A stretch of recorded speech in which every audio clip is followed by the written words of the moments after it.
আসসালামু আলাইকুম my lovely viewers, আশা করি আপনারা ভালো আছেন। আমি ভালো আছি আলহামদুলিল্লাহ। আজকে আপনার লগে মজাদার একটা রেসিপি শেয়ার করবো।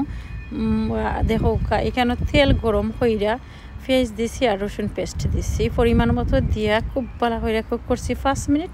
এরপরে দেখো আমি মরিচ পাউডার, হলুদ পাউডার, বাখর পাউডার আর সামান্য এড করলাম জিরা পাউডার। কেউ যদি জিরা পাউডার মাছও খাইতে চান না, আপনারা অ্যাভয়েড করতে পারবা, স্কিপ করে লিবা। তো সবগুলা মশলা দিয়া আমি খুব সুন্দর করে দেখো এটারে মিক্স হইরা দিলাম। তো মশলা কুক করার মাঝে খাড়ি হয় মজা।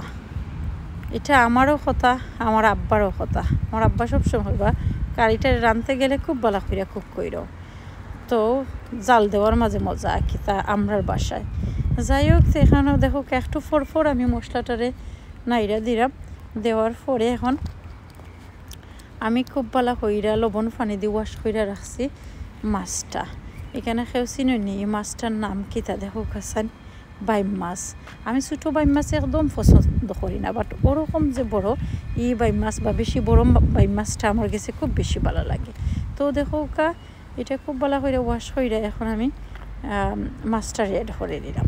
আর মাছটা মানে ওয়াশ করার পরে চুলানির পরে এত সুন্দর মানে মাছটার কালার সাদা হোয়াইট একদম বাড়ায়, এত ভালো লাগে দেখতে।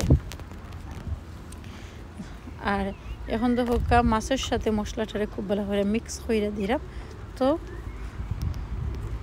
এখন আবার কত সময় কুক করে দেখো আমি এড করিলাম টমেটো আর কাঁচামরিচটা দিলে একটা ফ্লেভার হয় আর মজা লাগে আর কি।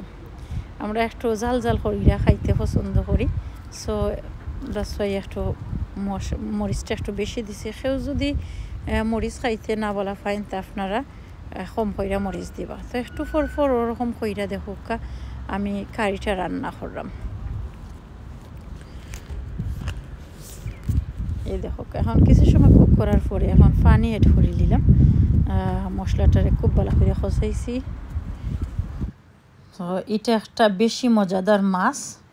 মাছটারে যদি বুনা বুনা কইরা খাই খুব বেশি মজা লাগে।